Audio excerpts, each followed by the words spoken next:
The sun hung heavy over Pine Mesa, casting a golden haze across the barren landscape. The silence of the frontier was interrupted only by the occasional rustle of wind stirring the dusty earth. The small town, nestled between jagged hills and endless plains, seemed suspended in time.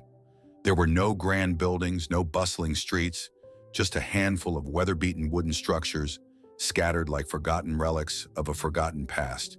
A single saloon, a trading post, and a couple of feed stores were the town's only offerings. No one came here unless they had to. Pine Mesa was a place where nothing lingered, where even the most determined souls eventually packed up and moved on. The town was too far from civilization to ever thrive, but close enough to trouble that it never felt safe. In the heat of the late afternoon, the air shimmered like a furnace, and every shadow cast by the craggy trees seemed to stretch unnaturally long. Riding slowly into town was Graham Holt, a man whose broad shoulders and worn face told the story of a life spent laboring under the harsh sun. At 40, he looked older than his years. His hands, rough and calloused, gripped the reins of his horse, a bay gelding with a tired step. Graham was a man of few words, known more for his solitude than his presence in Pine Mesa. He lived 12 miles west of town, alone on a ranch that had once been shared with his brother Isaac. But 2 years had passed since Isaac was killed in a cattle raid, and since that day, Graham had carried the weight of that loss with him, alone, never fully able to escape the echoes of the past. He rarely made trips into town, preferring the isolation of his land. But today, he had no choice. The ranch required supplies, nails, feed, lamp oil, the little things that kept his life going, despite the aching emptiness that had settled in him like dust. As Graham approached the dusty main road that led into Pine Mesa, he could feel the weight of the silence pressing in around him, the oppressive stillness that had been his constant companion since the death of his brother. The town was empty in the late afternoon heat, with most of its inhabitants either working or hiding inside, trying to avoid the scorching sun. As Graham's horse clopped slowly down the uneven streets, his eyes scanned the familiar, desolate sights. The storekeeper, a grizzled man named Leroy, was outside sweeping dust off the porch. The few souls who called this place home were used to the quiet, and they never bothered him much. It was easier that way. But today, something in the air felt different. As Graham passed the alley near the saloon, a flash of movement caught his eye. He slowed his horse, squinting against the sun, and saw a group of men standing around a young woman, their faces twisted in lecherous grins. She was a Native American woman, standing stiffly, her hands held in front of her, trying to protect herself from the lecherous gaze of the men surrounding her. Graham's gaze sharpened as he took in the scene. Her dress, made of deerskin, adorned with intricate beads and feathers, was torn at the shoulder, exposing more than she would ever have wanted to reveal. The drunk who held her arm let out a slurred laugh, dangling a bottle of whiskey from his hand. $5, he slurred loudly, his words echoing in the empty street. $5, and any man can have her. She's worth more than I ever got from her anyway. The men around him chuckled, kicking dirt toward the woman's feet, leering at her like she was nothing more than property. One man stepped forward, looking her up and down with a predatory glint in his eye. But the woman didn't react. She stood still, her body rigid with fear.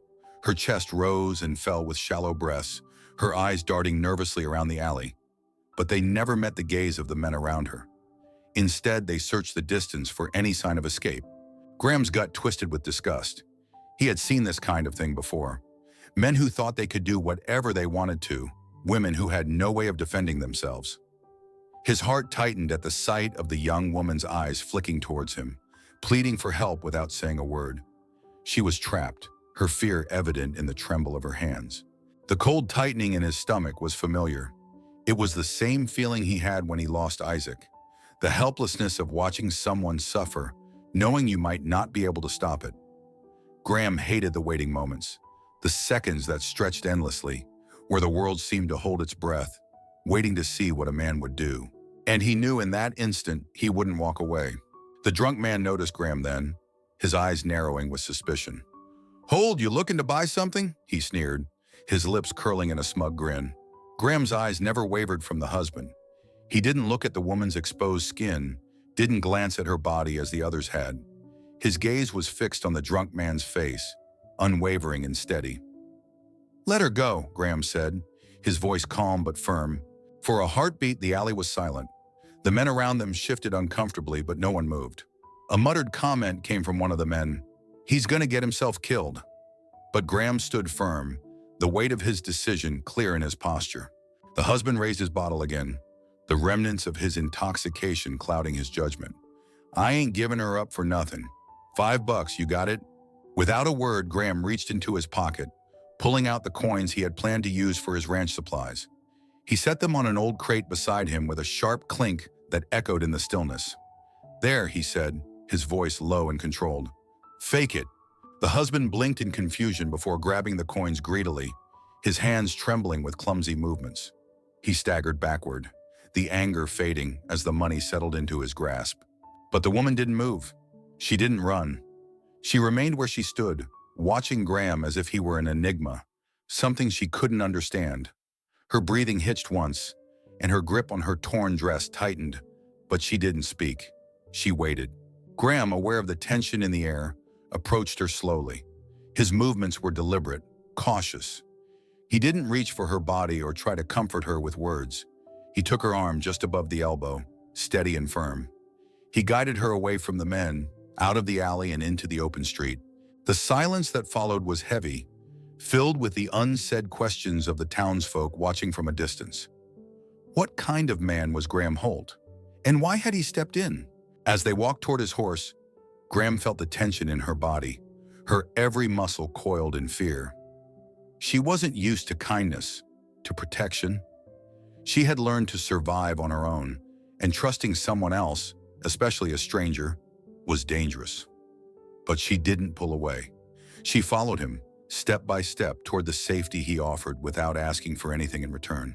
When they reached his horse, Graham helped her onto the saddle with quiet care. His arm wrapped gently around her waist as he mounted behind her.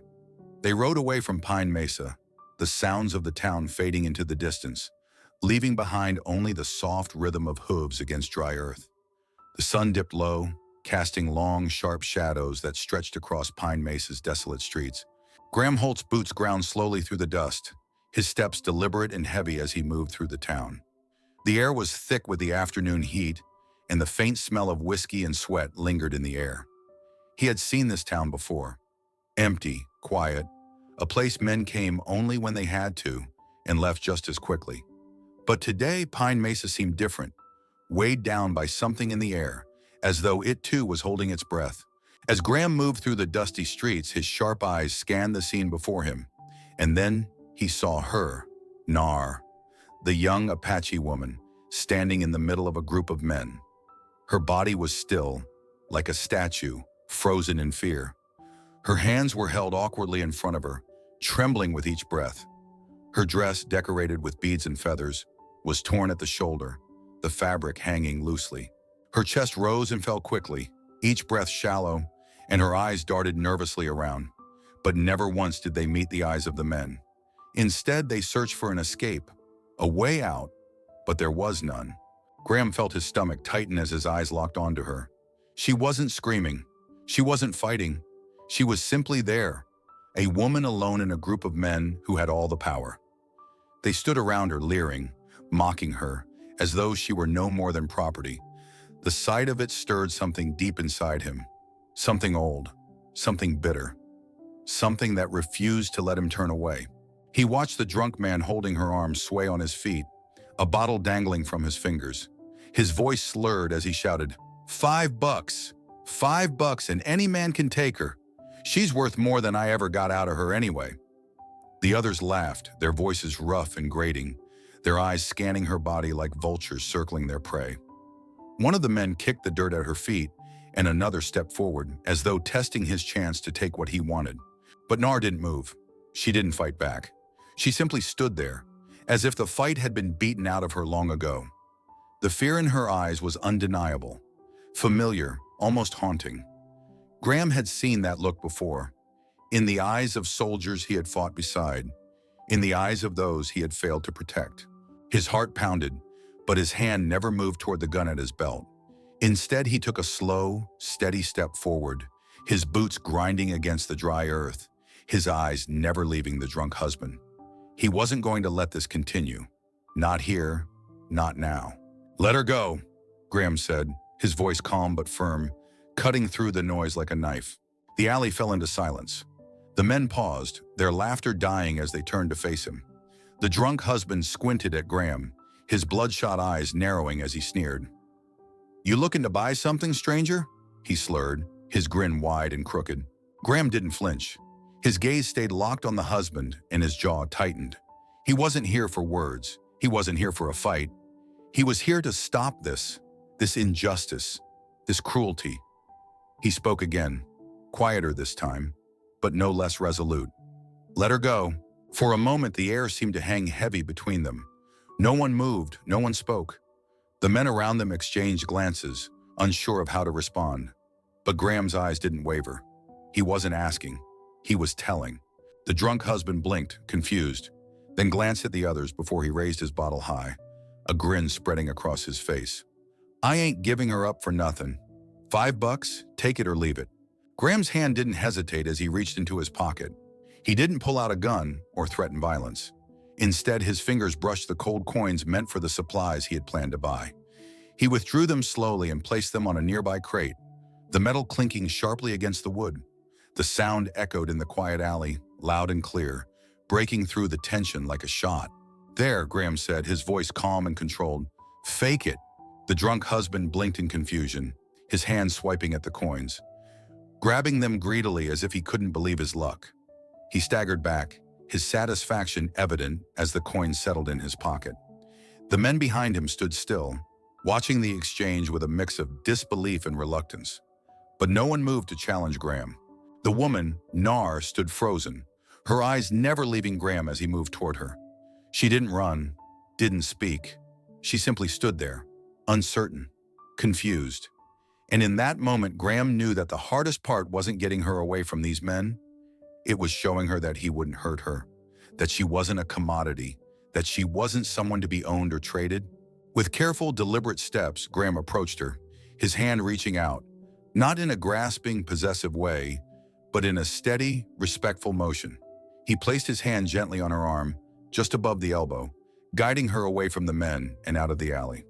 His touch was firm but not forceful, his movements slow and deliberate, giving her every chance to pull away if she wanted to. As they walked toward the horse, Graham felt her tension, the way her body was stiff with fear. Her breathing was shallow, her grip on his sleeve tight, as though she might collapse at any moment. But she didn't resist. She followed him, each step uncertain, but determined to move away from the men who had just treated her as little more than a piece of property. When they reached the horse, Graham helped her mount, his hands careful and gentle as he placed one arm around her waist to steady her. They rode away from Pine Mesa, the town and its chaos fading behind them. The sky was beginning to turn a deep shade of purple, the night creeping in, but the quiet of the open land felt different than the silence in Pine Mesa. This was peace, not emptiness. Nar, though still filled with doubt and fear, felt something stir in her. She didn't know if she could trust this man, but she knew one thing. She was no longer where they could hurt her. For now, that was enough. As they rode on, the sound of the hooves was the only noise between them. But after a while, Nar spoke, her voice barely above a whisper. "You paid for me." Graham's jaw tightened. He didn't want her to misunderstand. "No," he said softly. "I paid to stop what was happening." Her hands tightened around the reins, but she didn't respond. She didn't have to. Graham knew that there was still a long road ahead, one where trust would be earned, not given. But for now, they had this one night, and that was all either of them could ask for. As the sun dipped below the horizon, they rode on, the silence between them no longer heavy, but filled with the quiet understanding that neither of them had known before. The sun sank low behind the ridgelines, casting long shadows across the dusty trail. Graham Holt rode steadily, his horse's hooves crunching against the dry earth. Nar sat before him, her body stiff with both fear and exhaustion. The air was cooler now, the oppressive heat of the day easing into a quieter evening, but the silence between them was thick with unspoken words. As the town of Pine Mesa receded behind them, Graham's mind was focused on the road ahead, but Nar's thoughts were a tangled mess. She could feel the slow, rhythmic sway of the horse beneath her, but her body was stiff, her hands clutching the reins with white-knuckled intensity. She hadn't spoken a word since Graham had helped her mount the horse and led her away from the alley. Her mind raced, each thought coming faster than she could catch it. Why had he done it? What did he want from her? Was he really trying to help? Or was this just another trap, another lie? Every step they took, every mile between them and Pine Mesa, only deepened her confusion. The fear that had gripped her heart when the men in the alley had laughed and jeered still hadn't loosened its hold. But now it was joined by something new, a quiet, persistent uncertainty. She couldn't understand Graham. She couldn't figure out what he wanted from her. He had paid for her freedom, but it felt like more than that. What was he asking in return? Was he just being kind, or was there something more beneath the surface? She wanted to believe him, wanted to believe that he was a man who was simply trying to do the right thing. But she had learned not to trust so easily. She had been sold by her own husband, promised safety, promised a better life, only to find herself in the same situation as before. A woman without a voice, without control, with nothing to hold on to but fear. As the landscape stretched out before them, wide and open, Nar glanced over her shoulder toward the fading silhouette of Pine Mesa. The town had already disappeared behind a rise in the land, and the quiet, open wilderness stretched endlessly before them. There was no going back now. She didn't know where they were headed, and the uncertainty gnawed at her insides. "Where are we going?" she asked, her voice barely a whisper, breaking the silence that had settled between them. Graham didn't answer immediately. He was looking ahead, his face set in the hard lines of a man who had spent too many years alone. His eyes flicked over to her briefly before returning to the trail. "We'll be safe," he said, his voice low, almost like a promise. "I'll take care of you. You're not alone." Nar didn't respond. She didn't know if she could trust him, and she certainly wasn't ready to let down the wall she had built around herself. She had heard similar words before, words that were supposed to offer comfort, but had only ever led to disappointment. She had been sold by her own husband, promised safety, promised a better life, only to find herself in the same situation as before. A woman without a voice, without control, with nothing to hold on to but fear. Graham felt her tension against him, the way her body was rigid, her grip on the reins tight and unyielding. He didn't press her to speak, knowing that the last thing she needed was pressure. He could feel her doubts, her unease. They were as much a part of this journey as the horse beneath him and the wind in his face. He wasn't sure where this road would lead, but he knew one thing for certain. He wouldn't let her return to Pine Mesa. Not to that life. His mind wandered back to the day he had lost Isaac, to the rage he had felt when his brother had been taken from him so senselessly. The world had become a different place after that, one filled with nothing but empty land and memories. But when he had seen Nar in that alley, something in him had shifted. She had reminded him of the same helplessness he had felt that day, watching his brother fall, unable to do anything to stop it. Graham shook the thoughts from his head. He couldn't afford to dwell on the past, not now. He had made a promise to himself, a promise to keep moving forward, and that's exactly what he was doing, moving forward, one step at a time. But Nar's silence didn't make it easy. Her mind was racing, and every moment of stillness seemed to stretch the distance between them. Was she thinking of escape? Was she already planning her next move? Wondering if she could find a way out of this? He would never know unless she told him, but for now he couldn't push her to speak. She would come to him when she was ready. The trail grew steeper, and Graham leaned forward slightly, urging the horse on. The sun had set, and the sky above was painted in shades of purple and orange, the last light of the day slipping away. The night was cold, and a chill began to creep up Graham's spine, but he didn't stop. Not yet. Not until they reached his cabin. Nar sat still on the horse, the night air now brushing against her face. She felt the weight of everything, the fear, the doubt, the uncertainty. But she also felt something else, the quiet pull of the road ahead, the endless stretch of open land. Maybe it was the same wildness that had called to her ancestors, the same untamed spirit that had once made her proud to walk the earth with the Apache.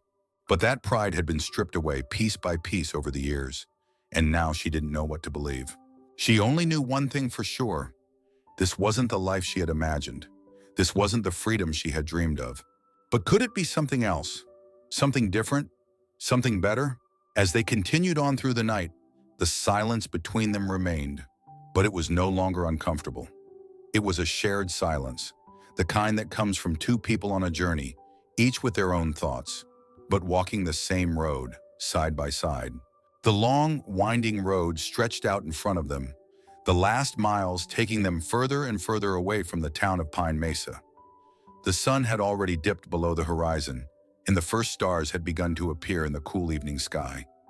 Graham's horse moved steadily, its hooves crunching against the dry earth, while Nar sat before him, her body slowly beginning to relax, though her mind was still a whirlwind of confusion and uncertainty. The cabin came into view as they rounded a bend in the trail, nestled in the shadow of a small hill. It was a modest structure, wooden walls that had been weathered by years of harsh winds, the roof patched in places with what looked like old tar paper. To anyone else, it might have seemed like little more than a shack, but to Graham, it was home. It was all he had left.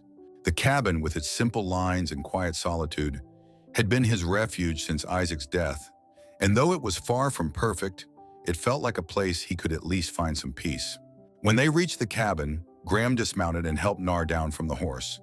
She didn't protest, though her legs wobbled slightly as she stood, still weak from the ride and the tension of the day. Graham steadied her, his hand on her arm, and guided her toward the door. The interior of the cabin was small but clean.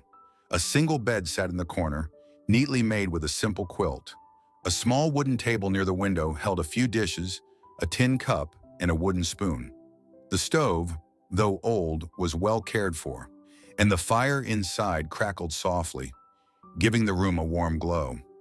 There was a peaceful stillness here, a kind of quiet that was unlike anything Nar had experienced in years. She had spent so much of her life in chaos and fear that the calmness of this little cabin almost felt foreign to her. Graham moved around the room, his motions slow and deliberate. He didn't speak at first, giving her time to take in her surroundings. Nar stood just inside the door, looking around the simple space. She didn't know what to make of it. This was the first time in so long that someone had offered her something without asking for anything in return. No one had ever treated her like a person, someone with value. In her mind, she was still the woman who had been sold, the one who was nothing more than an object to be passed around. But here in this quiet cabin, there was no judgment. There was no expectation. There was just the warmth of the fire and the stillness of the night. After a moment, Graham spoke. "You can rest here for the night. It's not much, but it's yours for as long as you need it." His voice was low and steady, but there was an underlying kindness to it that Nar had never heard before. She didn't know how to respond. She had spent so long fighting to survive, to get by, that the idea of just resting, of accepting care without having to earn it, felt foreign to her. She had no words, so she nodded instead, her throat tight with a mixture of relief and fear. Graham gestured to the bed, his hand sweeping in the direction of the small, simple frame.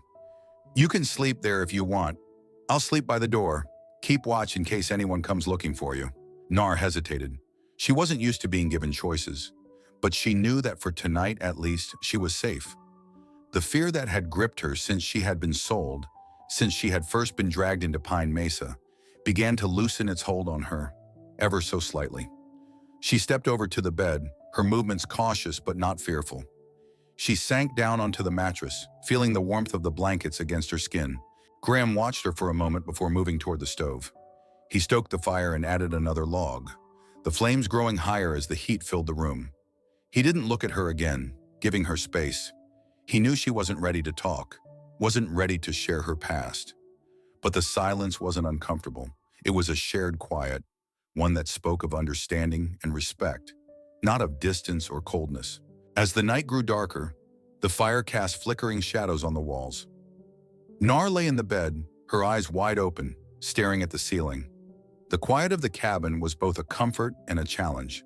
She had never known peace like this, never known the simple comfort of being cared for without strings attached.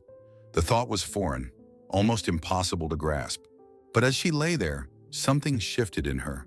She could feel the weight of the day, of the fear, the uncertainty, slowly lifting from her shoulders. It wasn't gone entirely, but for the first time in a long while, she felt something like hope. She didn't know what would come next, but at least she knew she didn't have to face it alone. Graham sat by the fire, his back to the room, keeping watch, his mind on the long road ahead. He didn't expect gratitude. He didn't need her to say anything. He had made his choice, and that was enough for him. The rest, the trust, the understanding, would come in time. The days stretched out before them like the vast plains beyond Graham's cabin, endless and slow-moving, with each passing moment building a sense of routine. The rhythm of daily life began to settle in, though it was clear that it wasn't just the land that needed time to adjust. Nar, too, was beginning to find some kind of peace, but it was a peace laced with hesitation, with an uncertainty that refused to leave her mind. Each morning, Graham would rise early, his movements deliberate as he worked around the cabin. He was used to the solitude, the quiet hours before the sun crested the horizon, and for the first time in years, the tasks of the day felt grounding rather than burdensome. He didn't try to talk to Nar too much, respecting the distance she maintained. The last thing he wanted to do was push her into something she wasn't ready for. Instead, he worked, fixing the corral, mending broken tools, checking the fences, all the small tasks that kept his world turning. He moved like the land did, steady and unwavering. Nar watched him from a distance, still unsure of her place in this quiet world. At first, she didn't know what to do with herself. She was accustomed to constantly being in motion, to being alert and ready to fight for every scrap of safety she could get. But here, there was no immediate threat. There was no one yelling at her, no man forcing her into submission. The stillness of the cabin was both a balm and a reminder of everything she had lost. The longer she stayed, the more she began to wonder if it was truly the safety it seemed to be, or if it was another trap waiting to spring. Her mind often drifted back to Pine Mesa, to the way things had been before. She had been someone else there, someone with a place, someone who had been forced to survive in the shadows. But now she had no idea who she was. She was neither the woman she had been before the raid, nor the person she was trying to become in this quiet cabin. It was a strange feeling, being adrift like this. She had grown used to survival, to fighting for what little she could hold on to, but here she was being asked to trust. Nar's gaze would often follow Graham as he worked, her mind swirling with questions she didn't know how to ask. She had never met a man like him, someone who gave without asking for anything in return, and yet that only made her more cautious. In her world, there was always a price, always a hidden cost, even if it wasn't obvious at first. She had learned that kindness could turn sour quickly, that promises could be broken with a smile. Could she truly trust him? Was he just waiting for the right moment to take something from her? Or was this really the refuge he claimed it to be? She found herself questioning whether she was worth the kindness Graham had shown her. She hadn't earned it. She hadn't done anything to deserve it. Her past was full of mistakes, and her soul was weighed down with the choices she had made just to survive. She wasn't sure if Graham understood the kind of woman he had brought into his home, or if he had any idea of the ghost that followed her. But then on a quiet afternoon as the sun dipped low, she watched him work in silence, his hands steady as he repaired the fence, and something inside her began to shift. It wasn't that she suddenly trusted him. It wasn't that simple. But there was something about the way he went about his work, the way he took care of things without expecting anything in return, that began to make her feel something she hadn't felt in years, the slow stirrings of hope. She couldn't allow herself to trust too easily, not after everything she had been through. But there was no denying that in the quiet moments, when they shared space without words, when she watched him from across the room or from the corner of the yard, there was a softness to him that had nothing to do with the harsh realities of the world they lived in. And that, more than anything, made her wonder if she could finally let herself believe that there was a future worth hoping for, one where she didn't have to look over her shoulder all the time. She stayed quiet for a long time, watching him work, listening to the sounds of the cabin, feeling the weight of her past on her shoulders. The silence between them was never uncomfortable. There were no demands, no expectations, just the steady rhythm of life as it unfolded. And slowly, very slowly, Nar began to believe that maybe the safety she had been given wasn't just temporary, and that maybe this life, this slow, quiet life, could be hers, if only she was willing to let it. Days turned into a week, and with each passing moment, Nar began to notice something she hadn't expected.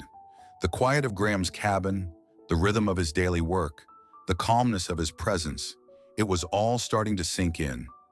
She had lived so long in chaos, so long in the kind of fear that left no room for softness, that at first she had assumed the silence was just the calm before a storm. But now with each passing day, she began to see that this wasn't just a temporary peace. It was real. Graham's actions were simple but steady. Every morning he rose early to tend to the ranch, checking the fences, feeding the horses, working on the small projects that kept the place running. He didn't hurry through his chores. He didn't complain. He simply worked, moving with the calm, steady rhythm of someone who had learned to find peace in the work itself. And though he didn't talk much, his presence was constant. His steady movements, his quiet voice when he spoke to her, it all added up to something she couldn't ignore. Nar still kept to herself most of the time, sitting by the fire, watching the world outside the window, but she noticed the way Graham treated her, how he respected her silence, how he never pushed her to talk. There were no demands, no promises made in exchange for her cooperation. He didn't expect her to do anything in return for the care he gave her. She had been taught to distrust such gestures, to look for the catch. But here, there was no catch, no hidden agenda. Just a man trying to do right by her. She couldn't remember the last time anyone had shown her such kindness without asking for something in return. Every other man she had known had wanted something, had treated her like property to be bartered or sold. But Graham was different. Every small act of care, whether it was tending the fire, bringing her a cup of warm water, or simply giving her space when she needed it, chipped away at the wall she had built around herself. Graham wasn't a man who showed emotion easily. He wasn't the kind of person who spoke of his past, who opened up about his losses. But Nar could see it in the way he worked, in the small gestures he made, in the quiet kindness he showed her. She saw it in the way he fixed the roof of the cabin without asking, in the way he took the time to clean the horses every day, as if the work itself was a way of keeping his mind at peace. She saw it in the quiet, thoughtful way he treated her.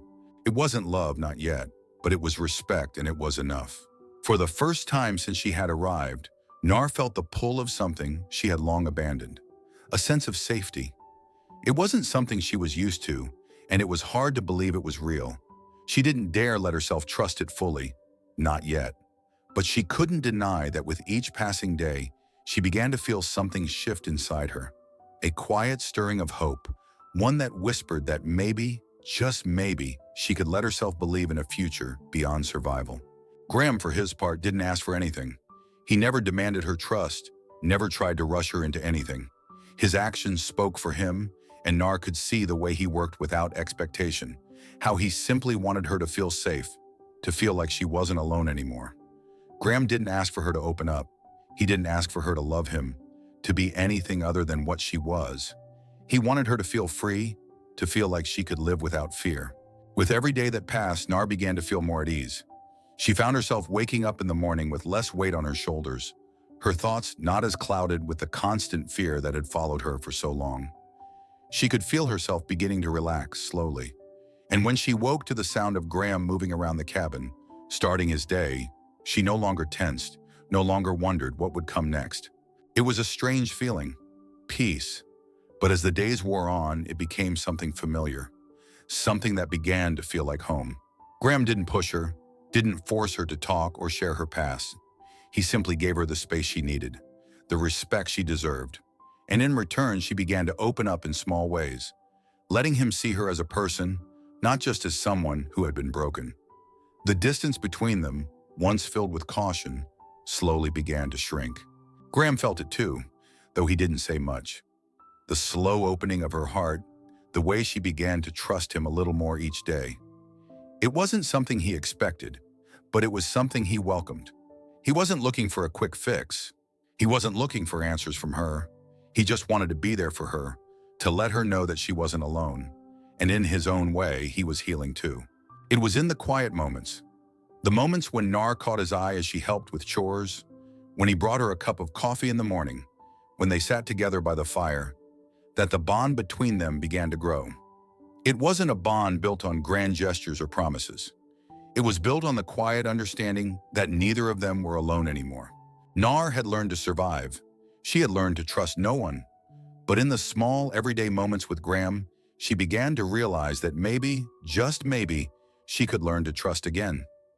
As the days passed, something began to shift between Graham and Nar. It wasn't a grand gesture, no sudden change, but a subtle warmth that started to fill the quiet spaces between them. The mornings were still the same. Graham would rise early to tend to the ranch, while Nar would sit quietly by the fire, watching the world outside the cabin. But over time, she found herself drawn into his rhythm. There was a calm in his actions, a steadiness that she hadn't known she needed.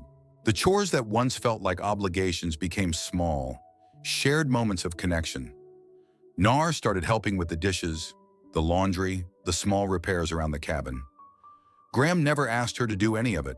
He never told her what she should or shouldn't do, but she saw him working, saw the quiet satisfaction he took in completing the tasks, and something in her stirred. She wanted to help, wanted to contribute to this little life they were building together. It wasn't much at first. The tasks were simple: sweeping the floor, mending a tear in the quilt, feeding the chickens. But they became a way for them to spend time together, to share the space of the cabin without the weight of unspoken words hanging over them. The silence between them wasn't uncomfortable anymore. It was easy, familiar. They didn't need to talk constantly. The quiet, when it came, wasn't full of awkwardness, but of understanding. Sometimes they would find themselves sitting together by the fire after the day's work, each of them lost in their own thoughts, but content in the shared space. Graham would stoke the fire, his face glowing in the warmth of the flames, and Nar would sit, her fingers idly twisting a thread or simply resting on her knee. They didn't need to speak. There was something in the stillness between them that said everything that needed to be said. The bond that was slowly growing between them wasn't built on grand promises or emotional declarations. It was built on small, everyday actions. The way Graham took the time to listen to her when she spoke, the way he respected her need for silence, and the way Nar quietly began to trust him, inch by inch, without even realizing it. It was in the way their hands would brush when they passed the dinner plate, or the quiet smile that would pass between them after a particularly long day's work. There was a tension, though, a quiet, invisible wall that neither of them had acknowledged. They still kept their distance in many ways, but it was becoming harder to ignore the closeness that was developing. Graham wasn't a man who showed his emotions easily. He didn't speak of his past or of the pain he carried from losing his brother, Isaac. But Nar saw it in the way he moved, in the small moments when his eyes would linger on something far away, as if he were looking back at something lost. She saw it in his quiet moments of solitude, in the way his hands would pause mid-task, as if he was lost in thought. Nar, too, felt something stirring within her, something she hadn't allowed herself to feel in a long time. It wasn't love, not yet, but it was the beginning of something. The steady presence of Graham, the kindness in his actions, the way he had given her space to heal, had begun to break through the wall she had built around herself.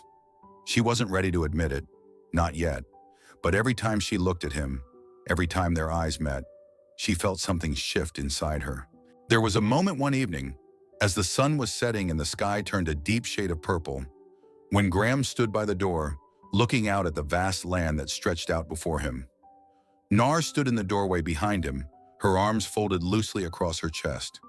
She wasn't sure why she had come to stand there, but something about the quiet of the moment pulled her toward him. "You ever think about leaving this place?" she asked, her voice soft. Graham didn't turn to look at her right away. He stood there for a long moment, his eyes scanning the horizon. Finally he spoke, his voice low. "Sometimes, but not for a long time. There's nothing for me out there anymore." Nar didn't know what to say to that. She didn't know if he was talking about his brother or if he was talking about the world in general. But for the first time, she felt like she understood him. Just a little. She could see the weight he carried, even if he didn't talk about it. And she could feel that weight shifting ever so slowly onto her own shoulders. "I'm sorry," she said, her voice barely above a whisper. Graham turned to her then, his face softening. He didn't say anything, but his eyes said enough. It wasn't pity, it wasn't sympathy, it was understanding. He didn't need her to apologize for anything. She didn't owe him anything. The tension between them, the distance they had kept for so long, seemed to dissipate in that moment. They were two people, broken in their own ways, but trying to make something of the time they had left. There was no grand promise of a future, no guarantees that things would be easy. But there was something in the quiet between them, something in the way their paths had crossed, that made Nar think maybe, just maybe, she had found a place where she could belong. The silence stretched on, but this time it wasn't uncomfortable. It was the silence of two people who had learned to share space, who had begun to understand each other in ways that words couldn't fully express. And for the first time, Nar felt a spark of hope, a hope that maybe with time, this quiet bond could turn into something more. The days seemed to bleed into one another as Graham and Nar settled into a rhythm. It wasn't perfect, but it was theirs. The tasks were simple: caring for the horses, tending to the fire, mending clothes. But in those small, shared moments, they found something greater than routine. They found trust. Trust that wasn't spoken aloud but understood, unspoken and solid, in the way Graham moved, in the way Nar watched him with new eyes. Every day she grew a little more comfortable, a little more certain that she had found something worth holding on to. She had started to notice the small things, the way Graham would look at her when she spoke, the gentle way he handled the horses, the care he took with each chore, as if it was something that mattered. His silence, once a wall between them, had softened into a comfort. She wasn't used to this kind of quiet respect. Her world had always been filled with harsh words and actions, and now in this cabin, there was something different. In the evenings when they sat by the fire, there were still moments of silence, but they no longer felt heavy. It was a peaceful quiet, a quiet that spoke of understanding, of a bond growing stronger between them. Nar didn't need to fill the space with words, and neither did Graham. They sat and they worked, and every once in a while, their eyes would meet. It was in those glances that Nar felt something stir inside her, something she wasn't ready to name, but something she had never felt before. But as the days passed, the question still lingered in her mind. Could she ever truly leave the past behind? Could she trust this man who had shown her nothing but kindness? There were moments when her thoughts would drift back to Pine Mesa, the streets, the men, the cold, lonely life she had left behind. Could she really trust that this life, this place, was different? It was in one of these quiet moments, after the day's work had been done, that Graham spoke. They were sitting by the fire, the warmth of the flames casting dancing shadows on the walls. Nar sat across from him, her hands resting in her lap, eyes focused on the fire. The silence was thick between them, but it was a silence of understanding. Graham's voice broke through it, low and steady. "You're safe here," he said, his eyes never leaving the flames. "You don't have to go back to that place. You won't have to live in fear again." The words were simple, but they held weight. It wasn't just a promise, it was a declaration that she wouldn't have to go back to the life she had been running from, a promise that she wouldn't have to face that life alone anymore. Nar felt her chest tighten, a lump rising in her throat. She hadn't realized how much she needed to hear those words until he spoke them. She had carried her fear like a heavy stone in her chest for so long, and now, in that quiet moment, it felt like that stone was beginning to lift. It wasn't gone completely, but it was lighter. Graham's eyes finally met hers, and there was no need for him to say more. His eyes said it all: the respect, the trust, the quiet promise that she would never be alone again, that she would never have to go back to the darkness that had once defined her life. For a long moment, Nar didn't speak. She simply sat there, letting the words sink in. She wasn't ready to say it out loud, not yet, but in her heart she felt something stir, a quiet warmth, a flicker of hope that she hadn't allowed herself to feel in years. Finally she spoke, her voice barely above a whisper. "I believe you." It was a small thing, a simple sentence, but it meant everything. It meant that she was starting to trust him, starting to trust that this life, this new life, could be real. It meant that she was beginning to let go of the past and the fear that had ruled her for so long. Graham gave a small nod, his face softening for the briefest moment. He didn't need to say anything more. They both knew what was unspoken. The promise had been made, and it wasn't just a promise to protect her. It was a promise to help her rebuild, to help her heal. The fire crackled between them, and for the first time in a long while, Nar felt at peace. It wasn't the peace of ignorance or a temporary calm. It was the peace of knowing that she had found a place where she could finally let down her guard, a place where she could begin to rebuild the pieces of herself that had been broken. And in that quiet moment, she made a decision. She would stay. She would stay not because she had nowhere else to go, but because this life with Graham, this quiet, steady life, was where she could begin again. The quiet routine of daily life had settled into a familiar rhythm. The days were longer, the chores more predictable, and the nights, though still silent, were no longer uncomfortable. The quiet moments between Graham and Nar became a space where words weren't always necessary, where they had begun to understand each other without speaking. But as the days passed, Nar found herself growing bolder, asking more questions, delving deeper into the world she had found herself in. She wasn't sure what had prompted her this time. Maybe it was the ease between them, or maybe it was the quiet way Graham had become a constant presence in her life. But she couldn't help but wonder. She had shared her past with him, little by little, but now she wanted to know more about him.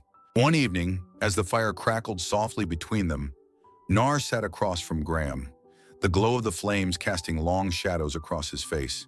She studied him for a moment, taking in the lines of his face, the quiet strength in his posture. There was a certain sadness in him, something that was always there just beneath the surface. She had seen it in the way his hands would pause when he worked, in the way his eyes would drift off into the distance sometimes, as if seeing something no one else could. "Tell me about your brother," Nar said quietly, her voice tentative but firm. "I know you lost someone. I just want to understand." Graham looked at her for a long moment, his expression unreadable. For a second he seemed to hesitate, as if the words were caught somewhere deep inside him. But then, with a quiet sigh, he leaned back in his chair, his eyes lowering to the fire. "Isaac," he began slowly, "he was younger than me, but he was always the one who kept me grounded. We grew up together on the ranch, spent every day working side by side. He was a good man." His voice faltered slightly, but he cleared his throat and continued. "We lost him in a raid. Some men came through, took what they could, and when Isaac tried to stop them..." Graham's words trailed off, and for a moment the silence between them was thick with unspoken grief. Nar watched him, her heart aching for him in a way she didn't fully understand. She knew loss, knew the kind of pain that came when you lost someone who had been your constant. But she had never had a bond like the one Graham had with his brother. To lose someone like that, it was a wound that would never fully heal. "I'm sorry," Nar said softly, her voice full of empathy. Graham nodded, his gaze distant. "It was a long time ago, but I still carry him with me," he said quietly, his eyes reflecting a grief that hadn't fully faded. "I've learned to live with the weight, but it's never gone. I don't think it ever will be." Nar sat in silence, letting his words settle between them. She didn't know what to say, didn't know how to comfort him in a way that would mean anything, but she understood. She understood the weight of loss, of carrying a piece of someone with you long after they were gone. For a long while they sat in silence, the only sound the crackling of the fire. It wasn't uncomfortable, it was just the silence of two people who had shared something deep, something painful. Graham didn't expect her to say anything more, and Nar didn't feel the need to fill the silence with empty words. They were both learning, slowly, how to exist in this shared space, with their respective burdens and broken pieces. Finally, after what felt like hours, Nar spoke again. "I don't want to be a burden to you," she said quietly. "I know I'm asking a lot by staying here."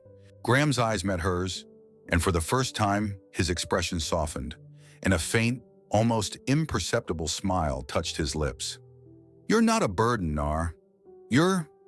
He paused for a moment, choosing his words carefully. "You're here because you need to be, and that's enough for me."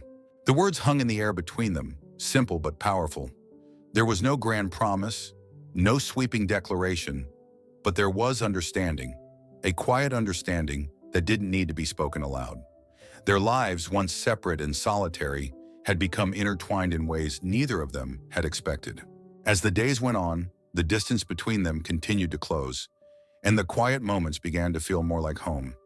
It wasn't a perfect life, not by any means, but it was a life they were learning to share. And as Nar sat there staring into the fire, she realized that something inside her had begun to change. This wasn't just survival anymore. This wasn't just a place to hide from the past. This was a life, a real life, and it was beginning to feel like hers. The morning air was still cool, and the land stretched out before Nar like a canvas waiting to be painted. She stood at the edge of the porch, looking over the vast meadow that surrounded Graham's cabin. The grass swayed gently in the breeze, and the early light cast a soft glow over the land, painting everything in shades of gold and amber. The silence was broken only by the occasional call of a bird or the distant sound of cattle lowing from the far side of the ranch.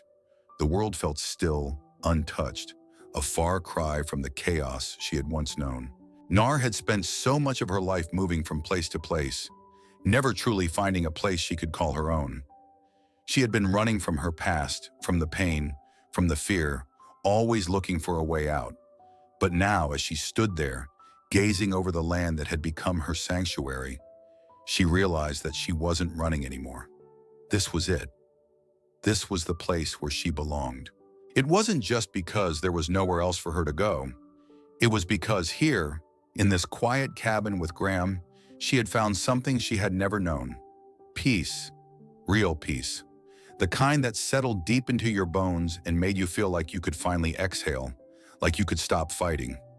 Here she had found a new life, one she had never imagined possible. And in that moment, standing on the porch, Nar knew that this was where she was meant to be. As she stood there, Graham came up beside her, his boots crunching on the gravel as he walked toward her.